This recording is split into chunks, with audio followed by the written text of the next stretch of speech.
જિલ્લા કાનૂની સેવા સત્તા મંડળ રાજકોટના ડિસ્ટ્રિક્ટ જજ દ્વારા લોક અદાલતનું નવનિર્મિત સેશન કોર્ટ ખાતે આયોજન કરવામાં આવ્યું હતું। લોક અદાલતનો મુખ્ય હેતુ પેન્ડિંગ કેસોના નિકાલને લઈ આવવાનો હોય છે, જેમાં 25,000 કેસ સમાધાન હેઠળ મૂકવામાં આવ્યા હતા। લોક અદાલતની માહિતી બાર એસોસિએશનના પ્રમુખ બકુલભાઈ રાજાણીએ પૂરી પાડી હતી।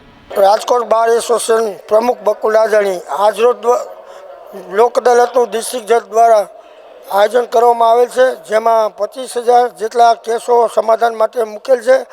તેમાં મારા ખ્યાલ પ્રમાણે 55 થી 60% કેસો ફેસલ થશે તેવું મારું અનુમાન છે। તેમાં રાજકોટના તમામ વકીલો, જજ સાહેબો, તમામ પક્ષકારો બધા જ આજરોજ આ જે કેસો છે તે પૂરા થાય તેવા પૂરા પ્રયત્ન કરે છે અને મારા ખ્યાલ પ્રમાણે 55 થી 60% જેવું ફેસલ થશે।